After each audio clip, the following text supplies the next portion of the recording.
Oui, aujourd'hui nous allons parler de la troisième séance d'analyse, bien sûr, de cette PCS2. Nous allons voir ensemble quelques techniques d'intégration. Alors le chapitre premier, c'est le calcul intégral.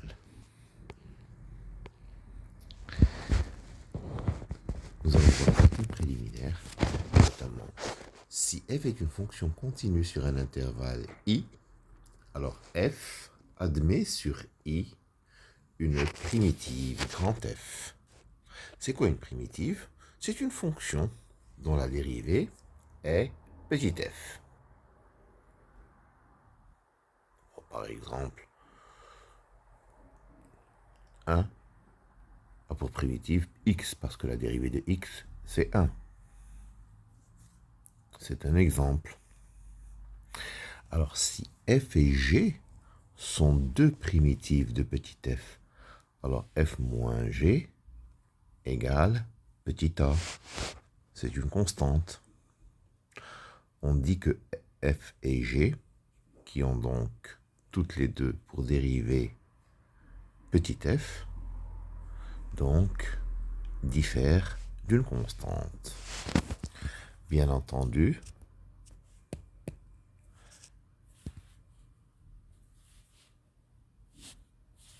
f prime égale petit f, g prime égale petit g, petit f aussi, pardon. Ce qui fait que f prime moins g prime égale 0. C'est-à-dire que f moins g a pour dérivée 0. Ça veut dire que f moins g est une constante petit a. D'accord? Il y a donc une infinité de primitives pour une même fonction. Parce qu'à chaque fois qu'on ajoute une constante, on a une autre primitive. Mais il n'y a qu'une seule primitive qui s'annule en a. D'accord? Parce que si on dit que f de x égale g de x plus a, d'accord? Alors, f de a égale g de a plus a. Et si g de a vaut 0, ben f de a égale moins a.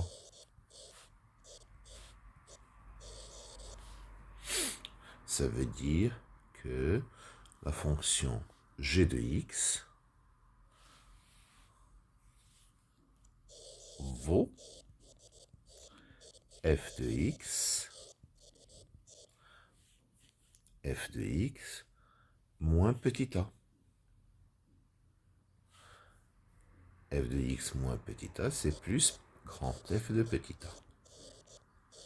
D'accord? Voilà. Alors la primitive qui s'annule en a, on l'appelle tout simplement intégrale. Ça, ce symbole, c'est intégrale de a à x de f de t dt. Intégrale de a à x, a, c'est la borne inférieure, x, c'est la borne supérieure de f de t dt. D'accord? Le symbole intégral est toujours accompagné de dt. T, c'est ce qu'on appelle la variable d'intégration. Elle est muette. Qu'est-ce que ça veut dire muette? Ben, si à la place de t, on met z ou on met y, donc ça donne le même résultat, bien entendu. Mais il ne faut pas mettre x, parce que x, elle est déjà une variable de borne. Elle est une variable parlante. Elle est là, x. Alors, les primitives usuelles. Si f de x vaut 0, bon ça, bien entendu, ces primitives, il faut les apprendre pour les utiliser. Si f de x vaut 0, alors grand f de x égale k. une constante, comme nous l'avons vu tout à l'heure. Si petit f de x égale petit a, alors grand f de x égale ax plus k. Parce que la dérivée de ax plus k, c'est a.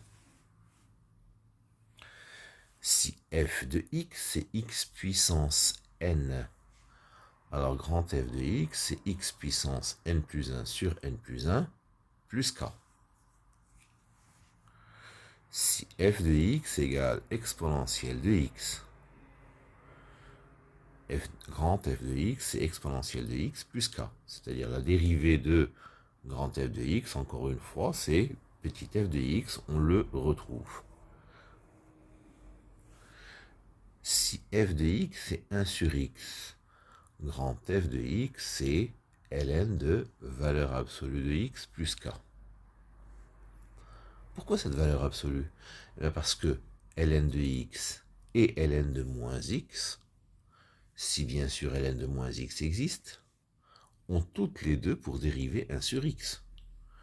ln de x, sa dérivée c'est 1 sur x, et ln de moins x, sa dérivée c'est u' sur u, on l'a vu, c'est-à-dire moins 1 sur moins x, donc 1 sur x. Si f de x est 1 sur 1 plus x carré, grand f de x c'est arctangente x, toujours plus une constante. Si petit f de x c'est cosinus x, sa primitive c'est sinus x, donc plus k plus une constante. Si f de x égale sinus x, grand f de x égale moins cosinus x plus k. Si f de x égale tangente x, grand f de x, c'est moins ln de valeur absolue de cosinus x plus k. Pourquoi? Parce que tangente x s'écrit sinus x sur cosinus x, que je peux écrire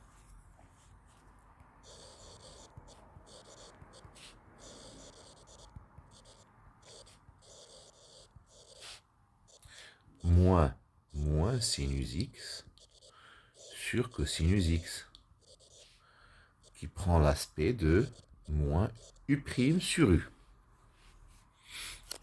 Et u' sur u va donner en primitive ln de valeur absolue de u. D'accord? Alors si a et b sont deux nombres réels, et si f est continu entre a et b, alors intégrale de a à b de f de t dt, c'est grand f de b moins grand f de a.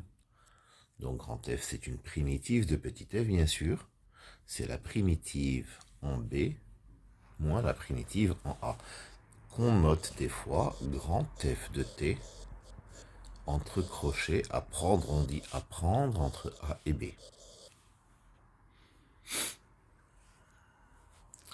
Alors, l'intégrale de a à b de f de t dt s'appelle l'intégrale de f entre a et b. Alors nous allons voir quelques propriétés de cette intégrale. L'intégrale de a à a de f de t dt, c'est 0, bien entendu. Grand f de a moins grand f de a, ça fait 0.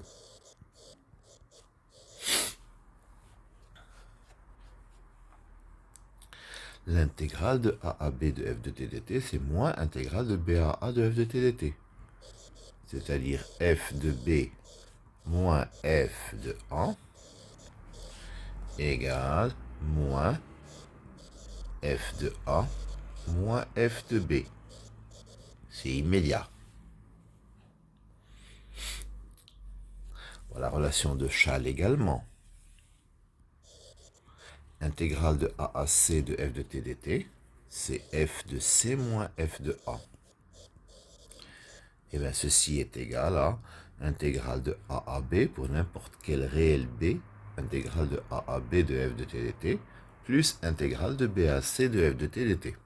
C'est-à-dire grand f de b moins grand f de a, plus grand f de c, moins grand f de b. Alors, la linéarité de l'intégrale, bon, elle est immédiate. Intégrale de a à b de f, lambda f de t plus g de t dt. On sépare tout simplement les fonctions et ceci donne lambda fois l'intégrale de a à b de f de t dt plus l'intégrale de a à b de g de t dt. Si on passe par les primitives, nous retrouvons bien entendu ce résultat qu'il faut donc apprendre. Qu'appelle-t-on la positivité de l'intégrale?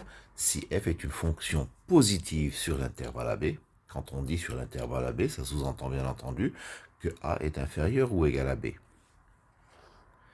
F est positive, donc intégrale de a à b de f de t de t est positive.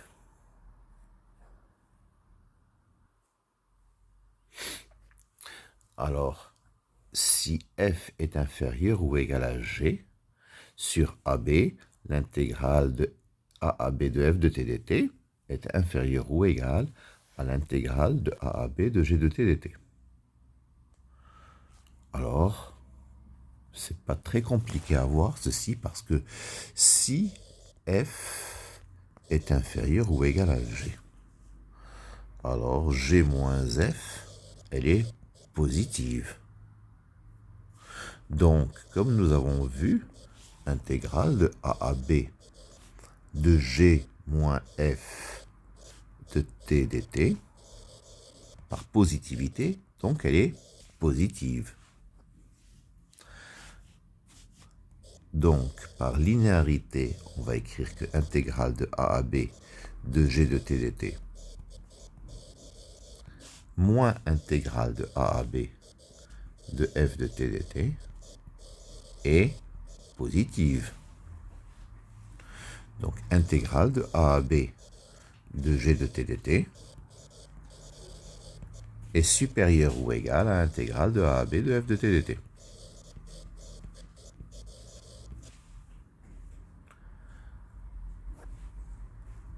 Si f est continu sur AB, et si C est un élément de AB où f ne s'annule pas, et si en plus f est positive sur AB, alors l'intégrale de a à b de f de t dt est strictement positive. On sait déjà qu'elle est positive ou nulle. D'accord? Mais on peut affirmer qu'elle ne sera pas nulle. Ça, c'est une propriété importante. Elle ne peut pas être nulle si il y a un point entre A et B où elle ne s'annule pas et qu'elle est continue. Nous allons voir maintenant ce qu'on appelle les sommes de Riemann. Soit f une fonction continue sur un intervalle AB. Et soit un la suite définie par un égale b moins a sur n fois la somme de k égale 1 à n de f de a fois a plus k fois b moins a sur n. C'est-à-dire un est une suite dans laquelle on reconnaît la présence d'un facteur sur n fois une somme de 1 à n ou d'autres choses que nous verrons, d'une fonction constituée à l'intérieur de cette fonction d'un bloc de la forme a plus k fois b moins a sur n. On va être un peu plus précis. Alors la suite un qui est définie ici, elle converge. Cette suite, elle converge et sa limite sera donc l'intégrale de a à b de f de t dt. D'accord? Nous allons voir d'ailleurs pourquoi cette suite est convergente et pourquoi sa limite, c'est l'intégrale. Quelques remarques. La remarque 1, si nous avons la somme de 0 à n-1, ou la somme de 0 à n, ou la somme de 1 à n-1, au lieu de la somme de 1 à n, c'est pareil. C'est pareil, la limite sera toujours l'intégrale de a à b de f de t dt. La remarque 2. On pourra toujours se ramener au cas, et ce sera beaucoup plus facile, pour constater qu'il y a devant la somme 1 sur n, on pourra toujours se ramener au fait que a égale à 0 et b égale 1. C'est-à-dire que un sera, alors b moins a bien entendu devient 1, ça fait 1 sur n, fois la somme de k égale 1 à n, d'une fonction de k sur n. Ça se simplifie beaucoup. Au lieu de a plus k fois b moins a sur n, nous avons directement k sur n. Et cette suite un convergera bien entendu vers l'intégrale de a à b. Et comme a c'est 0 et b c'est 1, vers l'intégrale de 0 à 1 de f de t dt. Alors, quelques exemples. L'exemple 1, un égale 1 sur n, somme de k égale 1 à n de k carré sur n carré. Un, nous allons écrire un égale 1 sur n fois la somme de k égale 1 à n d k sur n au carré. Donc on reconnaît bien entendu une somme de Riemann. Pourquoi? Parce qu'il y a 1 sur n, il y a une somme, et à l'intérieur, il y a des blocs k sur n. Donc la fonction f de x qui apparaît, c'est la fonction x carré. Donc la suite un va converger, c'est une somme de Riemann, elle va converger vers l'intégrale de 0 à 1 de x carré dx. Primitive de x carré, c'est x cube sur 3, à prendre entre 0 et 1, ce qui est égal à 1 tiers. Donc la limite quand n tend vers plus l'infini de un égale 1 tiers.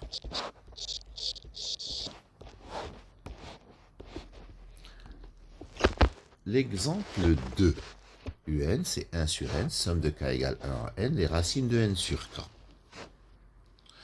Donc, un s'écrit 1 sur n fois la somme de k égale 1 à n des 1 sur racine de k sur n. D'accord? Alors, 1 sur racine de k sur n, la fonction f de x que nous reconnaissons dans cette somme de Riemann, c'est 1 sur racine de x. Bien entendu, grand f de x est facile à déterminer, ce sera 2 racines de x. Donc, un tendra vers intégrale de 0 à 1 de f de x dx, qui est égal à 2 racines de x à prendre entre 0 et 1, c'est-à-dire 2. La limite quand n tend vers plus l'infini de un sera donc égale à 2.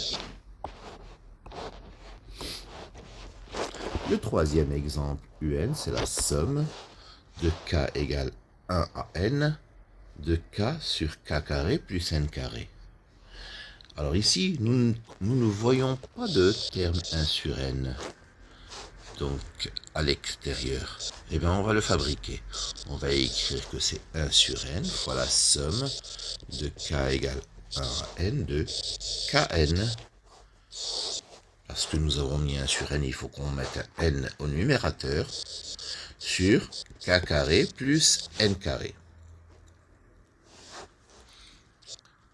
Ceci est égal à 1 sur n fois la somme de k égale 1 à n. Bon, pour mettre un k sur n au numérateur, je vais écrire ceci sous la forme k sur n fois n. Et comme il y a déjà un n, c'est fois n carré. Sur, ici nous avons k carré sur n carré fois n carré plus n carré. C'est-à-dire 1 sur n fois la somme de k égale 1 à n des k sur n fois n carré sur k carré sur n carré plus 1 fois n carré. Et le n carré va donc se simplifier. Et à ce moment-là, nous avons à l'intérieur de la somme des blocs k sur n. La fonction f de x est donc égale à x sur x carré plus 1. C'est-à-dire 1 demi de 2x sur x carré plus 1. Où on reconnaît bien entendu 2x sur x carré plus 1, c'est de la forme u' sur u. Ainsi, grand f de x égale 1 demi de ln de x carré plus 1. La limite quand n tend vers plus l'infini de un sera donc 1 demi de ln de x carré plus 1 à prendre entre 0 et 1, qui donne, après calcul, ln de 2 sur 2. Quand x vaut 1, ça fait ln de 2.